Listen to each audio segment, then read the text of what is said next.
Hello everyone, this is Space Café Podcast and I'm Markus.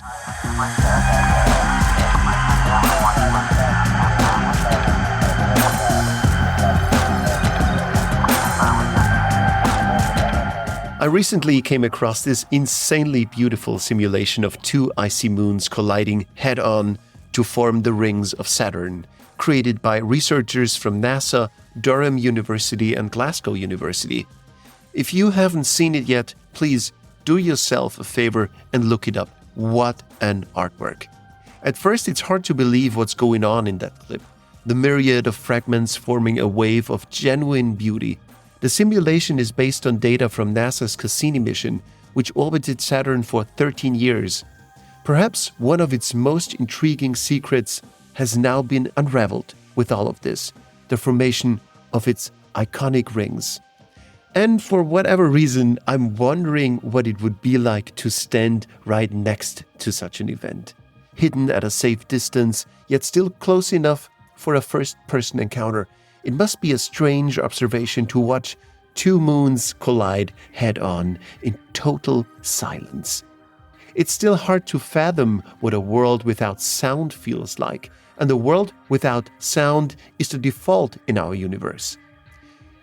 As only a few places are lucky, for entities with ears, to have an atmosphere conducive to the propagation of sound waves.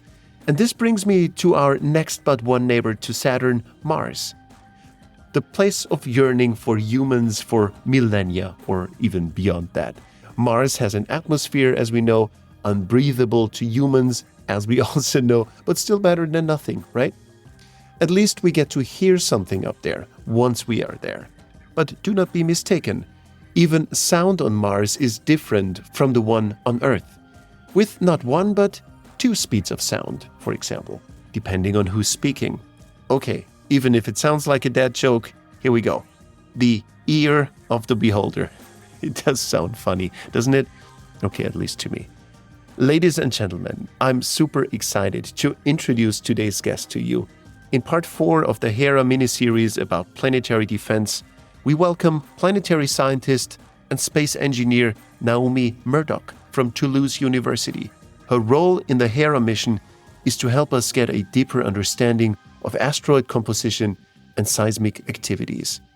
Naomi gained worldwide recognition when she and her team published sound recordings from the surface of Mars. Naomi and I sat together at ESA's very own testing site, ESTEC, in the Netherlands. Ladies and gentlemen, without further ado, let's get right into it. Welcome, Naomi Murdoch.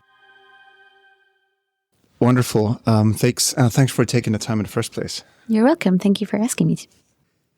You have a very special discipline you're known for, and you created quite a bit of visibility on the internet recently with a spectacular study regarding sound on Mars. So why don't you tell us a little bit more about this? Yeah, of course. So I'm part of a team in Toulouse at the engineering university called ISAE Superior. And we actually built the microphone that was installed on the SuperCam instrument that was then put on the Perseverance rover. Mm-hmm. And this microphone that's now on the surface of Mars was actually able to record the first ever sounds that we've made at the surface of another planet. Wow. So the first audio recordings from the surface of another planet of Mars. You know what? I need to look this up right now because I'm hoping we have enough internet over here. Let's just. So if you look up first sounds from Mars, just listen to it.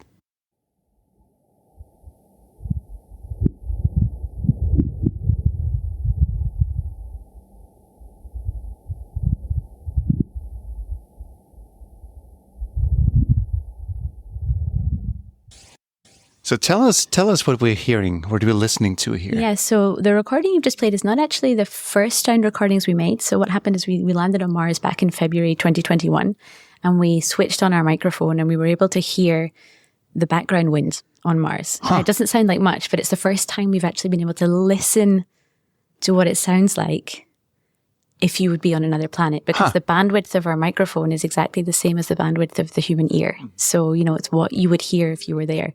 So we could hear Took off your helmet. Yeah, well, if you could.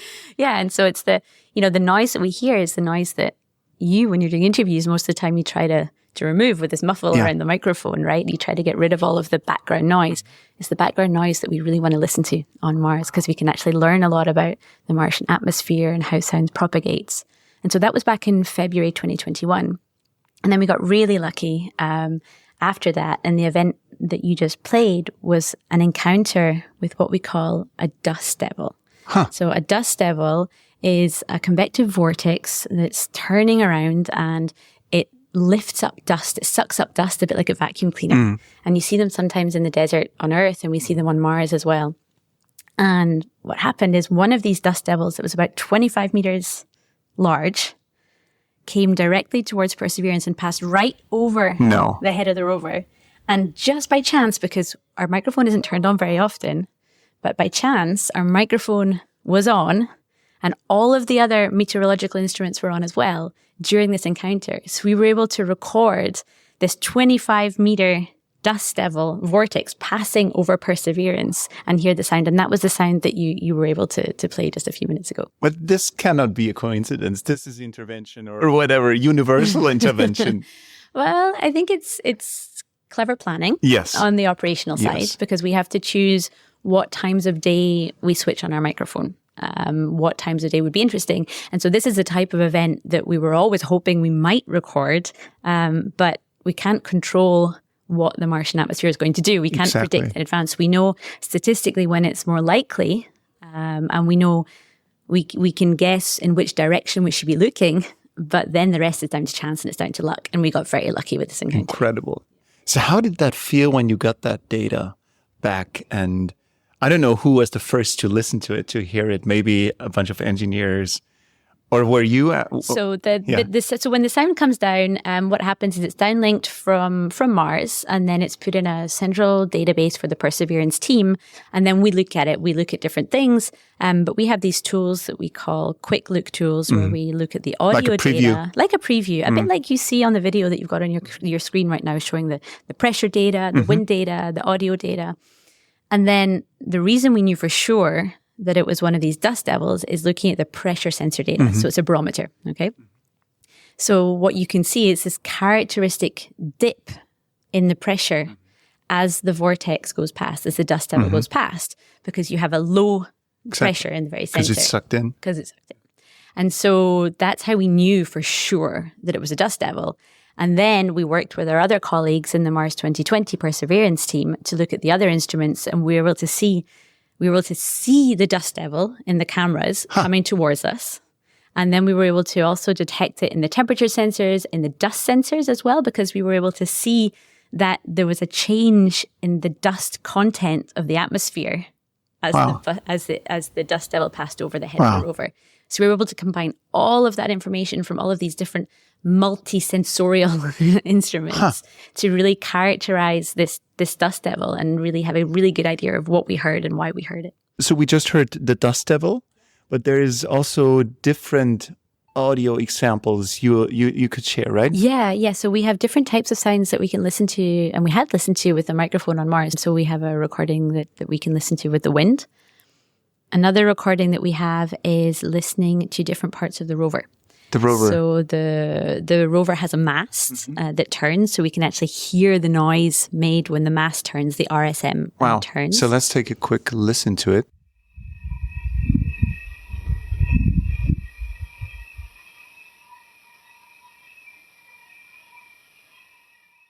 And another one is that there was an instrument on board the rover. The role was to try to generate oxygen from the carbon dioxide environment. And it had a lot of pumps on board, so we could listen to the pumps, the rover pumps, and the instruments on that one. And that instrument's called MOXIE. Ah, that's what we're hearing right now.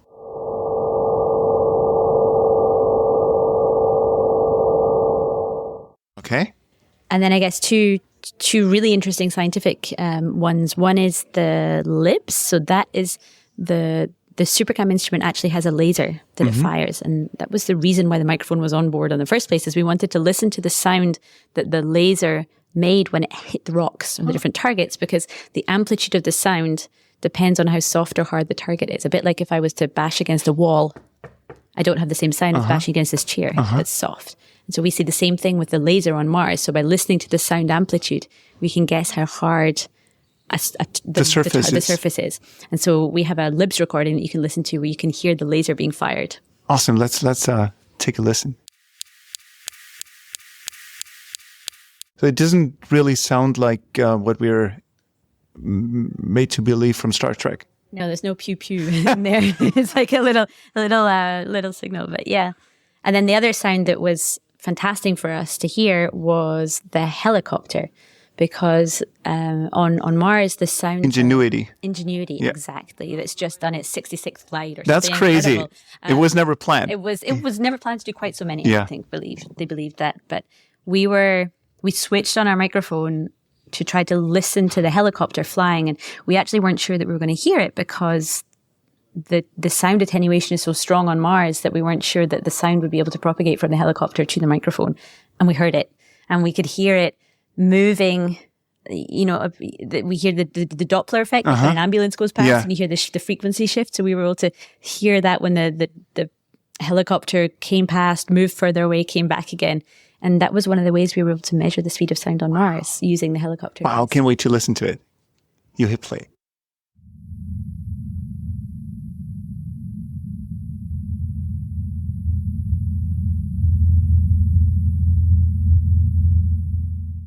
As a human being, how does that feel to you? Because it seems like our ears are very important sensory organs next to our eyes and whatnot.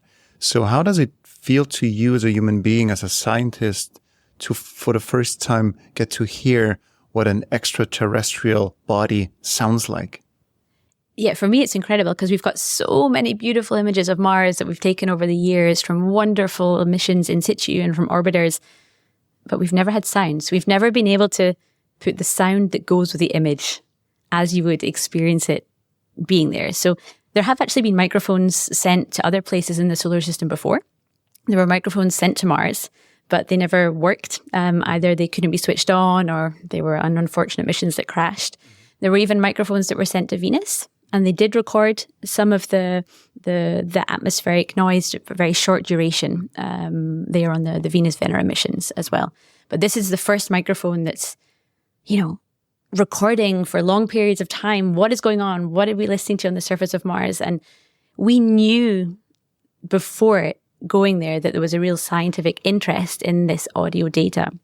But we're learning so much more than we even expected ourselves about the science of Mars, about the atmosphere of Mars, from just a simple microphone. It's so fascinating. What's your takeaway? What's the scientific takeaway from all this? So for me, the reason why microphones are so interesting is that it's opening up a window of observation that we've never had before.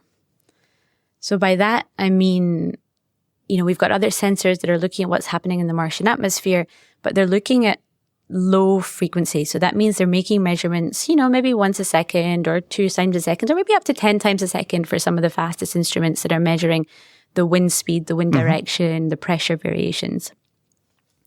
Our microphone that is sensitive to pressure variations is sampling frequencies that are much higher. So our bandwidth, as we call it, goes from 20 hertz up to several tens of kilohertz. So we're probing the atmosphere at very short time scales, very short length scales, something that we've never actually been able to do before with any other sensors on Mars. It's a bit like you could take your regular camera and then a microscope. You can suddenly see all the detail that's in there because we're getting these really fine measurements. And it's just opened up this window of observation that's allowed us to look at what's going on in the atmosphere at these very short time scales, rapid fluctuations in the atmosphere, rapid motion, turbulent behavior, and all these things that we couldn't see previously. So it sounds like it sounds like it's similar to what we are experiencing on Earth when it comes to the soundscape of our environment. Were you seeing any differences that you wouldn't expect on Earth or you wouldn't hear on Earth? Or is Mars pretty much the same audible experience? Yeah, Mars is a very different type of acoustic environment than Earth. The main reason being that we have an extremely low density atmosphere. So on Earth, the pressure, the atmospheric pressure at sea level, okay, we're at 1 bar. On Mars, we're about 6 millibars. Okay, so it's extremely low levels of atmospheric pressure. Concretely, what that means is there are very few molecules in the air. Okay, it's not air, it's actually carbon dioxide on the surface of Mars. And it's also colder. The average temperature at the surface of Mars is minus 60 degrees Celsius. Okay, so it's much colder. So we've got this low density atmosphere, this cold environment, and also the fact that it's carbon dioxide. And these three things combine together to make it a very different acoustic environment. The things that are different is how sound propagates. Okay, so sound is attenuated much more on Mars. Sounds are much more muffled because there's this lack of number of particles to transmit the sound, okay, especially the high frequencies. So the high frequencies are not transmitted very well. The low frequencies are transmitted on the Martian surface. So we would have to stand quite close together to talk to each other, especially if you were talking with a high voice. You would have to get much closer if you wanted to use high-pitched sounds on Mars. And then in addition to that, sound speed is different. So on the surface of Mars, the sound travels at about 240 meters per second with respect to on Earth, which is around 330 meters per second. And another extremely weird thing is that there's not just one sound speed on Mars. We have 2 different sound speeds on Mars. No. Yeah. Okay. Now it's getting interesting. Now it's getting interesting. So if you are below a frequency of about 240 hertz, which is equivalent to middle C on a piano, if you're below that frequency, sounds will travel about 240 meters per second. If you're above that frequency, then they'll travel slightly faster, getting up to 250 meters per second. And that's mostly due to the fact that the atmosphere is composed of carbon dioxide. And the molecules vibrate in such a way that we have different sound speeds depending on, so they vibrate, then they have this relaxation time. And depending on the frequency of your sound, the sound propagation speed is not the same. So if you were sitting listening to an orchestra, right, you'd hear the low frequency sound would get to you after the high frequency sounds. That's fascinating. So you'd hear the guy first and then the gal. Yeah, well, a bit more extreme with the sounds, but I guess you would hear the cellos first, and then you would hear the violins afterwards. No, the other way around. Sorry, you would hear the high frequency violins first, and then the cellos would come after. That would make a very interesting environment for concerts, for musical experiences. Yeah, it would be great, I think. And I know JPL NASA has done some work taking some sounds and filtering them as though through a Martian atmosphere. So you might be able to find some of those that might be interesting to include to show, okay, what would this sound be like if I was on the surface of Mars? Do you know where I could find it? Yeah, I can give you the website to look that up, yeah. Wonderful. So that means that each celestial body has its own sonic environment and sonic sphere. So that would maybe pretty much align with the historic understanding of celestial harmonies, and that different spheres have their different types of harmony.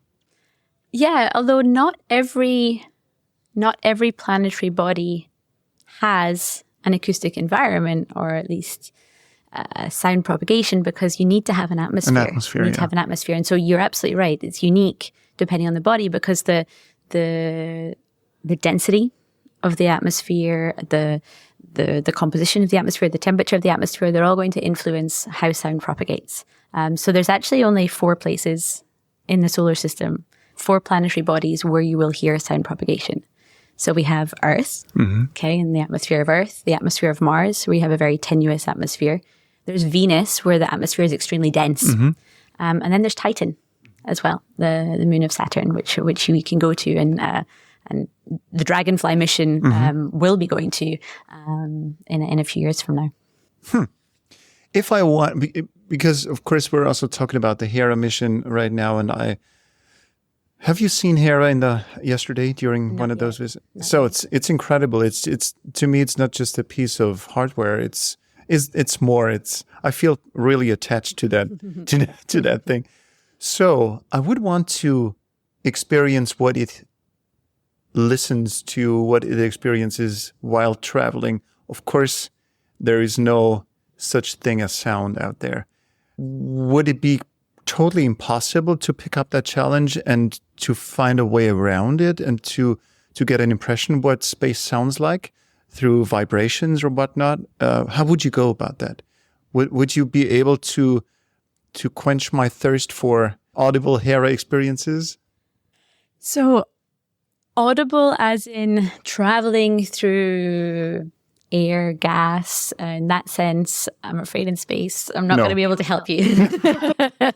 Sorry about that. But some of the things we can do is we can make analogies with how sound waves propagate inside materials. Mm-hmm. So not in a gas, but inside materials. And that's one of the other fields that we study at my team in Superhéros in Toulouse is seismology. And that's exactly what seismology is. It's actually the propagation of sound waves, but in materials mm-hmm.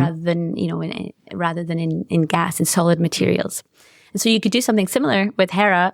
They have on board presumably an accelerometer that's going to be measuring the spacecraft motions and vibrations. You could take that data and you could accelerate it. You could accelerate it to be within the audible bandwidth, and that will give you some ideas of how Hera is moving.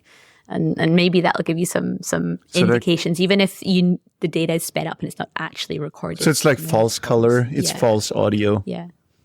Basically, So it's the type of thing that's been done during the Venus landing. Was it Venus or was it Huygens? I think it was during the Huygens landing on Titan. Mm-hmm. There was an accelerometer on board.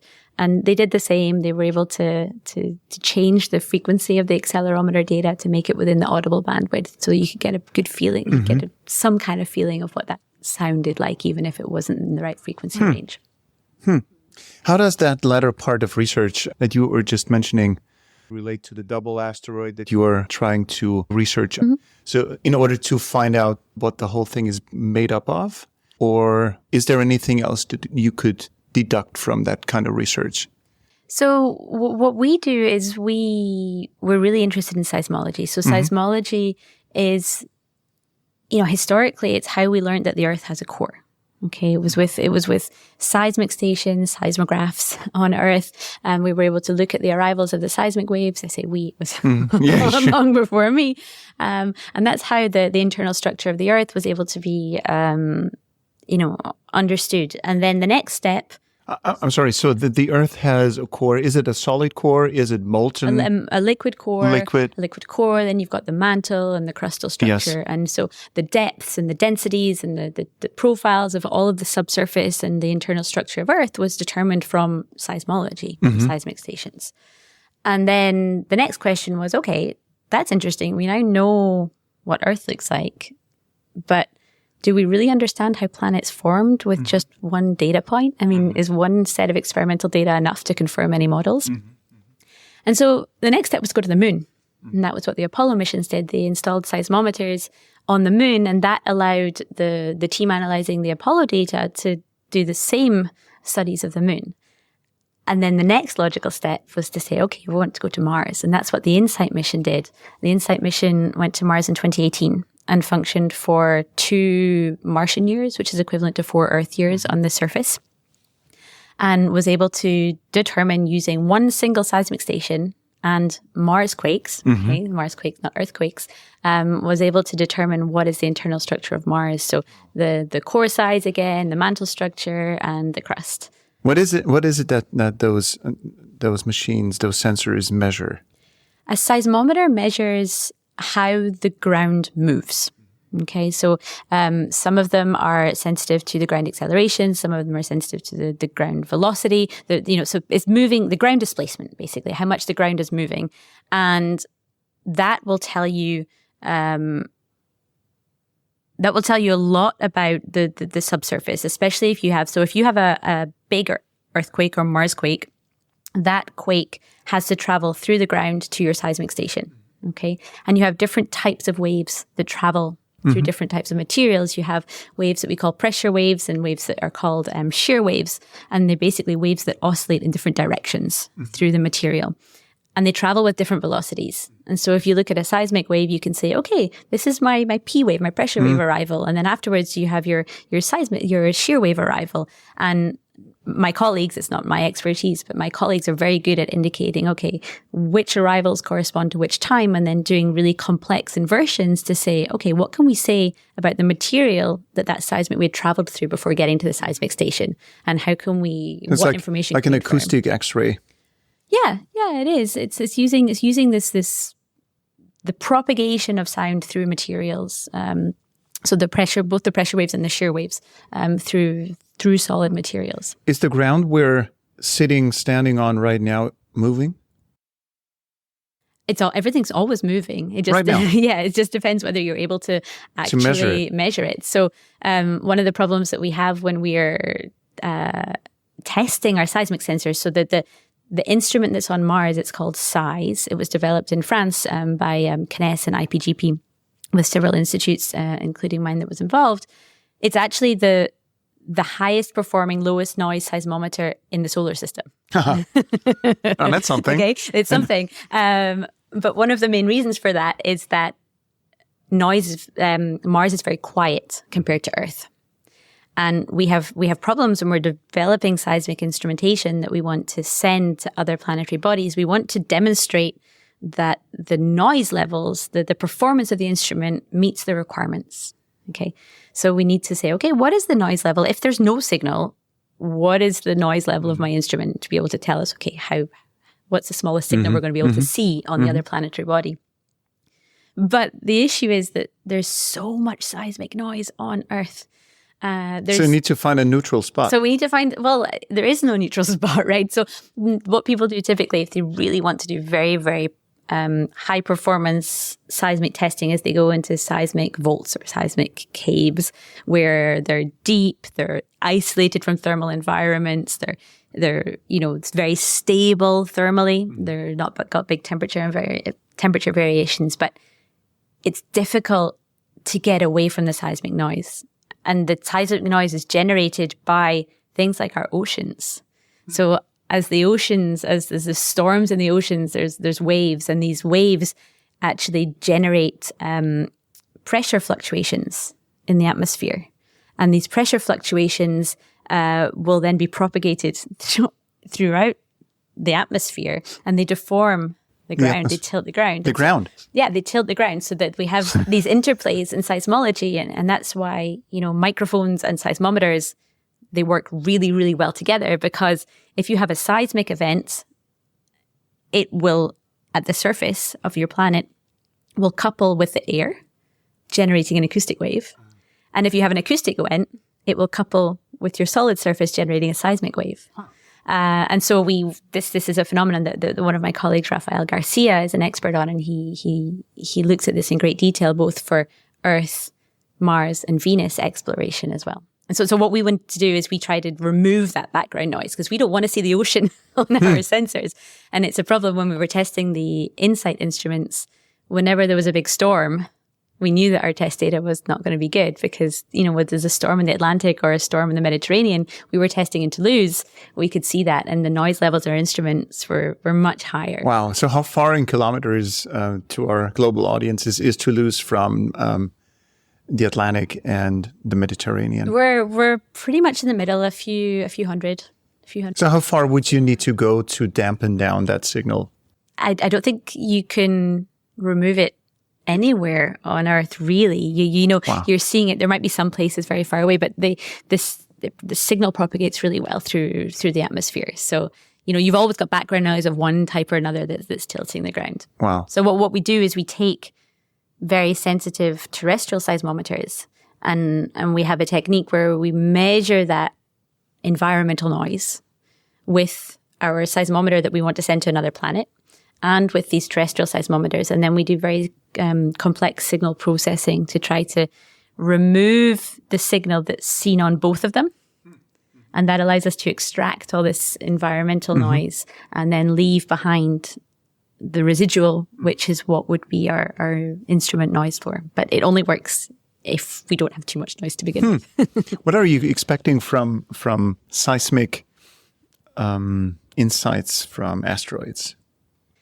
I think for me, the biggest and most exciting thing about doing a seismic experiment on an asteroid is that it's completely new. You know, we really don't know what we're going to find out. The goal is to actually characterize that seismic environment. So we have evidence when you look at the surface of asteroids, there are areas where, you know, take asteroid Itokawa, for example, you have areas where there's lots of big boulders on the surface. And there's other areas where you have really fine particles. It looks like almost like a sea of particles. They didn't form that way. So how did we manage to separate the big particles from the small particles? Okay. There's also not as many craters as we would expect. And if you look at a lot of these bodies, you see evidence of landsliding or mass motion.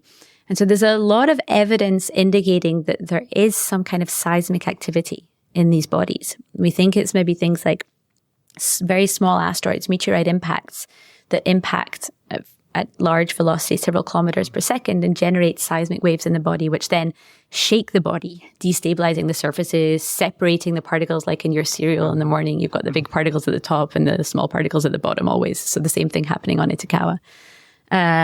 You know, we've got thermal events as well on the moon. Does the moon have a hot core? Do we know that?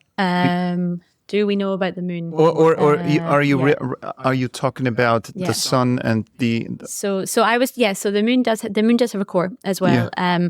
And what I was talking about with the thermal events were the interactions with the sun. Yes. Okay. So the surface events. The surface events. Yeah. So what happens is the sun heats up the rocks on the surface, and they can get very hot on the moon, on the surface of the moon. And like then how hot in Celsius? Like hundreds of degrees. Yeah.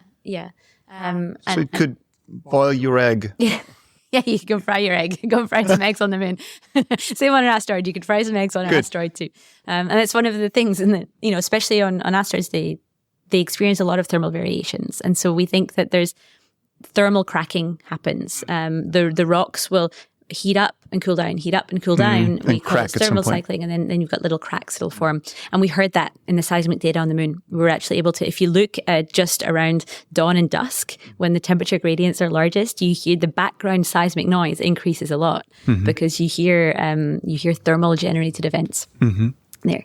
And so that's another thing we might hear on an asteroid is, you know, if you're close to the terminator, which is the line between the day and the night, will you hear these rocks cracking all around you? So these are all the seismic signals, and we hope to be able to use these seismic signals to really probe the internal structure of an asteroid. Because today, before Hera, we have never looked inside an asteroid before.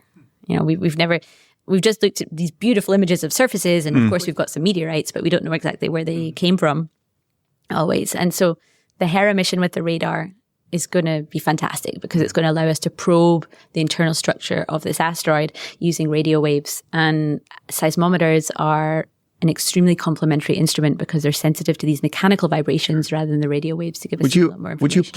Will there be a seismometer placed on during the Hera mission on the surface of the moon of the asteroid? We would have loved that. We worked for a few years back. We have developed an instrument, and we were hoping that it would be on the Hera mission.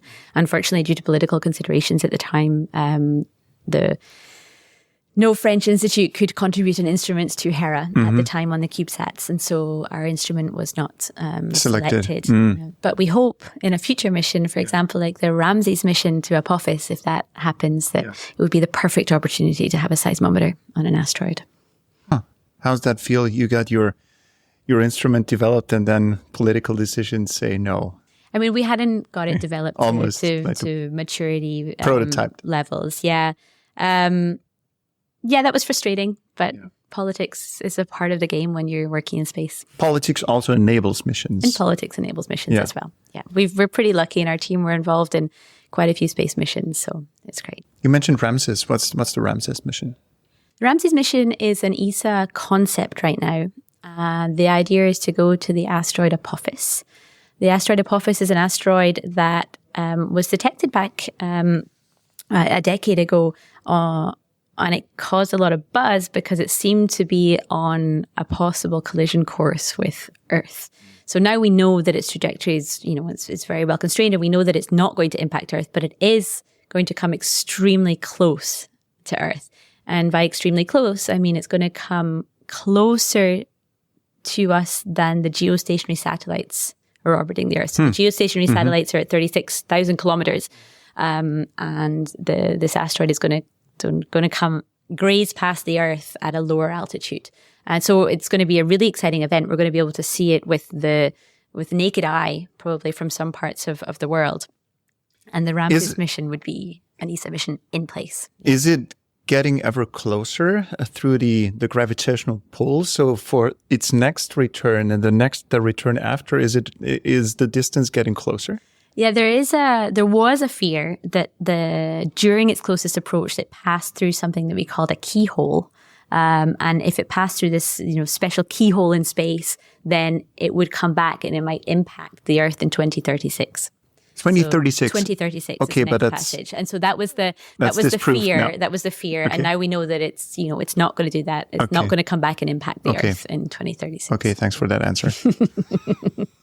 Brilliant. How did you end up in all this? Are you an audiophile person? Do you like listening to music?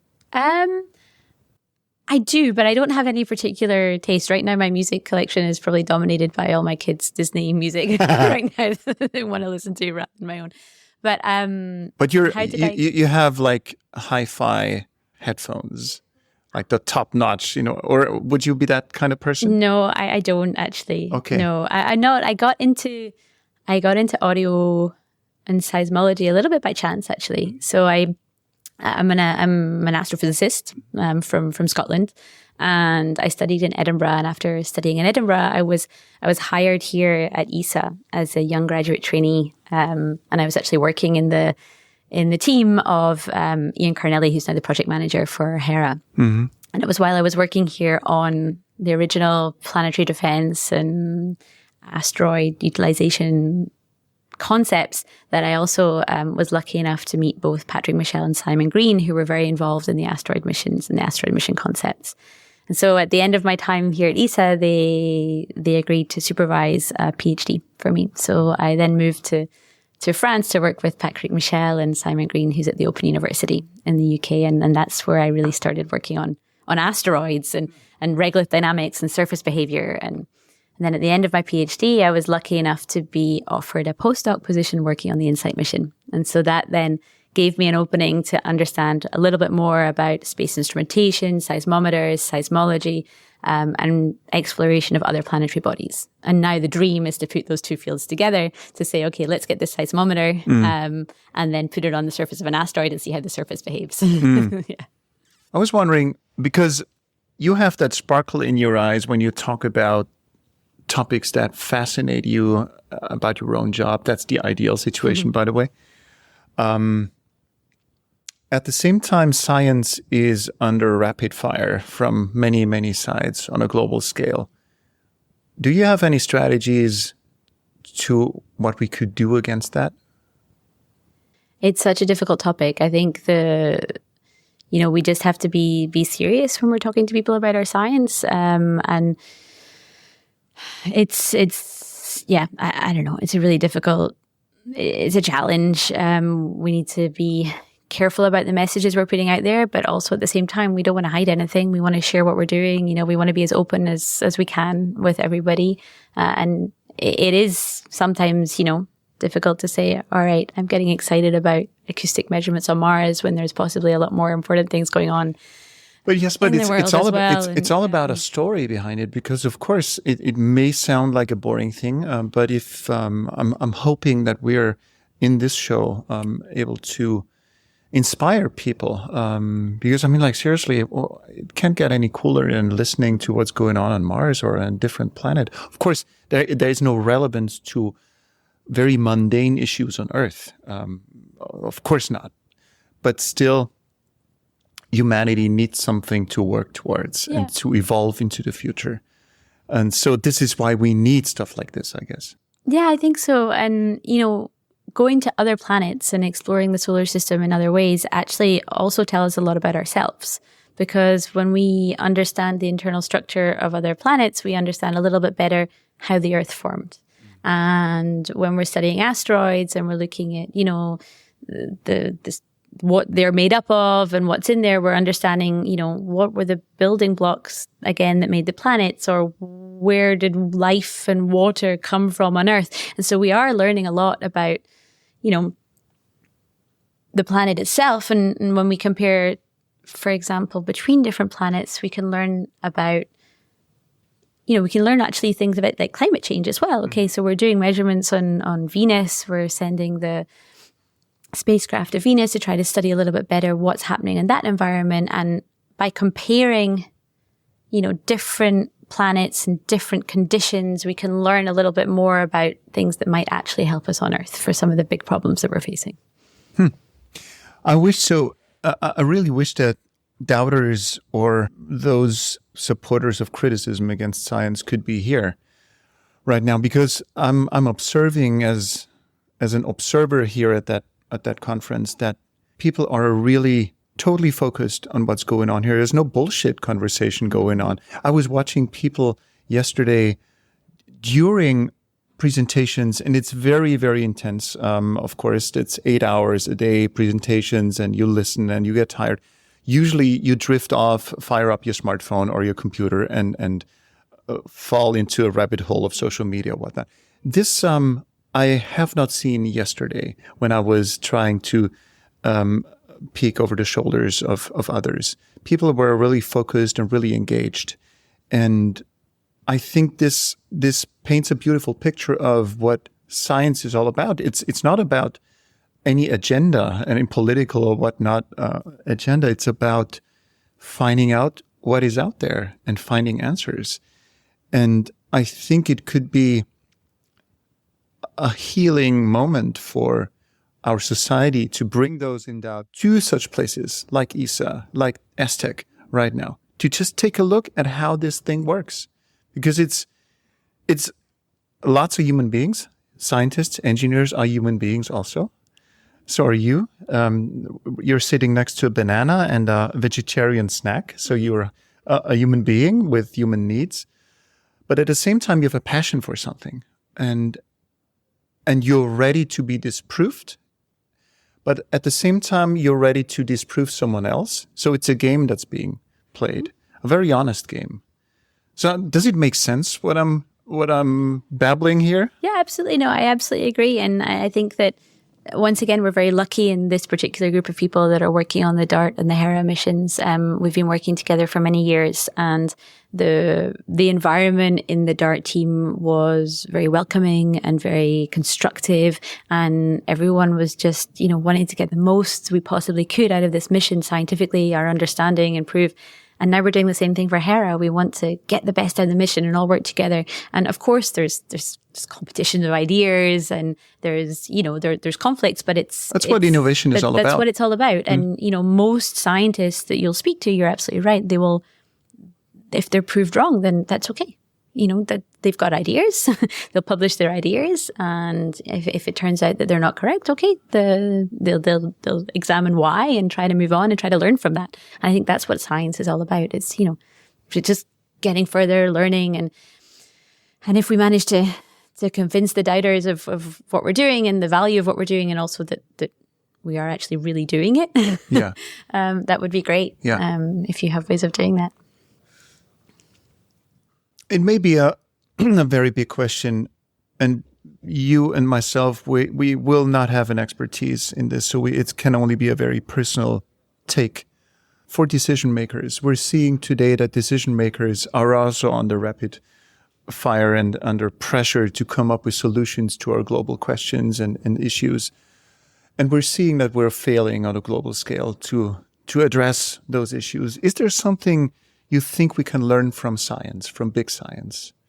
If you had the microphone for 15 minutes. Yeah, I wish I had the answer to that, because it's incredibly frustrating to see scientists, presenting data that everyone agrees on and then not being believed. Yeah. I don't know. I don't know what we can do about that. And, luckily it's not something that happens in our particular field, but it's obviously happens a lot more in climate science, right? And I think there are, international agreement that it's a problem, and you still will see on social media that it's made up, that there's something else going on. And I'm afraid I don't have the solution to that. I wish I had the answer to how we can effectively communicate science, removing any possible shadow of a doubt. But the numberless ways that I've seen the climate data being presented, they've done that in my eyes, and the doubts are still there. So unfortunately, I don't have a solution. What were your eureka moments in your lifetime as a scientist? Your personal, maybe also the ones you experienced? Okay. My eureka moments, I guess there were a few. In terms of great experience, not necessarily great discoveries, but great experiences, for me, getting the job as a YGT, a young graduate trainee here at ESA, was probably the best thing that ever happened to me. Why is that? Here at a professional level, because it opened so many doors to, a field, a community, people that I was able to meet and continue to work with, and I still work with today with great pleasure, And so that was a big step for me. Was getting that foot in the door to the space industry, space field in general. I guess another fantastic experience that I was lucky enough to have was when I was a PhD student with a colleague of mine called Ben Rositas from the Open University. We designed and flew a parabolic flight experiment, so I was able to experience weightlessness during my PhD. I'm so envious. That was incredible. So I was able to do 2 flights, and in each of these flights there were 30 parabolas. So what happens is the plane increases its altitude, and then when it gets halfway up a parabola, the pilot effectively cuts the motor, just keeps it on to combat air resistance, and then you have this period of free fall where the plane is falling. Well, it's under the acceleration of the but Earth, you're still accelerating upward. So you're inside it, and so both you and the plane are accelerating towards the ground, but you feel like you're in space. And so you have 20 seconds per parabola. 20 seconds. 20 seconds times 30 times 2 flights. So there was 20 minutes of weightlessness that I was able to experience, which was... So how does that feel? Like, what does it compare to? For me, it didn't compare to anything, because the first time I did it, I was lying on the ground, because before you get to the 2G, before you get to the 0G, you have this period of time when the plane is accelerating upwards. So you have twice the normal level of gravity. So you're kind of pushed down to the ground when you're lying on the plane. You feel really, really, really heavy. Then all of a sudden you transition from this really heavy time to just floating, and you just literally weigh nothing, and you start to move and float up. And it's like when you reach the top of the roller coaster. Yeah, but it's not, because you're still got your seatbelt on there, right? It's not the same thing. And it's not like skydiving either, because you don't feel the air rushing past you. And it's just something that's a really unique experience and then it's very difficult to control yourself as well, because, you're like swimming, but the air doesn't help you. And so, there was one time when we were on the plane, and I kicked our experiment by accident, and then ended up going shooting halfway down the plane. Really? And then this like, not security guards, but there were people there for health and safety, just picked me up and threw me back to my experiment. So yeah, that was a fantastic experience. Fascinating. So spacewalks must be something you're totally in awe of now, experiencing such an experience. Yeah, doing it. Yeah, for sure. Not something I necessarily want to do myself, but so that was good. And then in terms of the other eureka moments, I guess the big ones were landing on Mars with InSight. I was at NASA JPL when we landed on Mars with the InSight mission. I'd been working on it for 6 years at that time.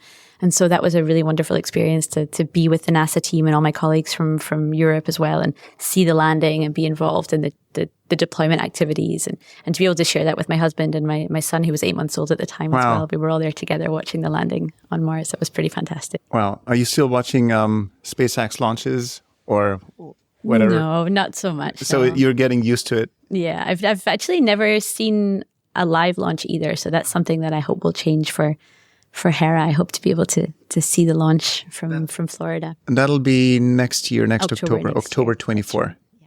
So are you planning to go? I hope I can. Yeah, we can go. So, but would that be part of your official affiliation, or would you need to go as a private person? No, I think because I'm a co-investigator of the Hera mission, I hope that we'll be able to go in an official capacity, in a professional capacity. Wow, fascinating. So, speaking of traveling, would you, if the call came, be ready to travel to go to a different celestial body now? Myself, personally? Yes, you personally. No. Just no. I like you. I mean, it's something, of course, I've thought about, but, I'm quite happy in Toulouse, really. With my kids and my husband, we're okay there. And I don't think it's, even in the past, I did entertain ideas about tryouts for astronauts and these kind of things, but I prefer helping to contribute to the robots that are going to explore for us. Good.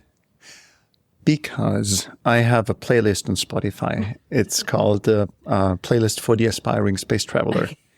And each guest gets to contribute one of their favorite tunes to that playlist. So what is your favorite tune you wouldn't want to miss on a hypothetical mission?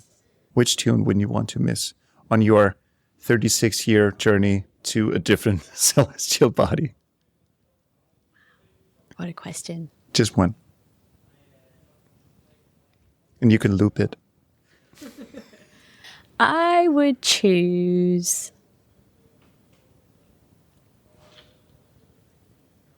The Counting Crows, When Soul Meets Body. Good. It's not taken yet. Here we are. Thank you.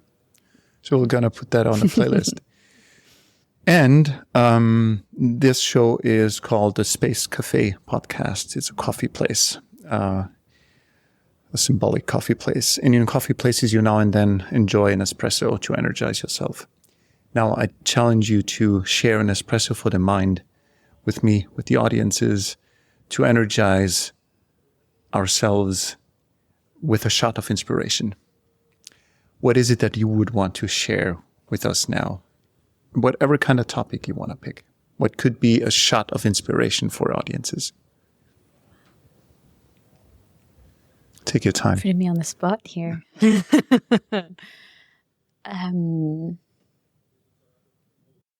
Do not limit yourself to maybe your own profession. Maybe pick a topic you feel like, hey, that could be, that's something that moves me. That's something that could be inspiring to others. Also, maybe part of your own experiences.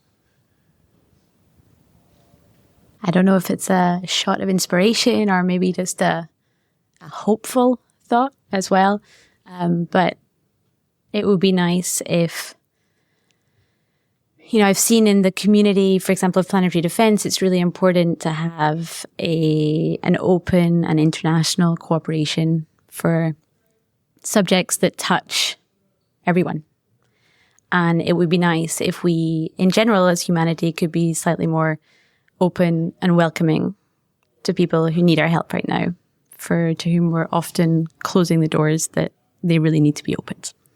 And I wish we could maybe learn a little bit more about international cooperation and open borders from some of the experiences we've had in the context of some of the missions I've been working on. Beautiful. And this nicely taps into something that I've been experiencing on a regular basis while traveling around the world, and that Andy Rifkin also mentioned in an early episode we did, that humans are genuinely good. And this is the experience that I keep making. I only meet nice people. I never meet people I wouldn't want to be around with. And this is interesting. So maybe it's something that we should pay more attention to, and maybe it's also something that a media sphere is propelling that this is a world of friction we're living in. Because the media industry is, of course, it's a business that is interested in friction and eyeballs. But I think in general, from my experience, and maybe you can call me naive, but I'm making only good experiences no matter where I am in the world. Maybe this is what you're referring to. Yeah, probably says a lot about you as well. Yeah, maybe. Yeah, but it's great. And I think, everyone has the capacity to be good, and people are good people. Andy Rifkin, I'm sure, is absolutely right. So I hope that we can, I hope that we see more good in more people around the world to resolve some of the conflicts that are going on today. Naomi Murdoch, thank you so much for taking the time. You're welcome. Thank you for asking me. Thank you for listening, everyone. The closing chapter of our mini-series about planetary defense wraps up a captivating tour de force through science, engineering, human thriving, and our endeavor to understand what is going on around us. If you like what you heard, consider leaving us a rating on your favorite podcast platform or collect even extra karma points for reviews. Thank you, my friends, for your loyalty and for spreading the word about our little show. While you're listening to this, I am already on the road to capture new adventures for our next episode. Until then, stay curious. Bye-bye.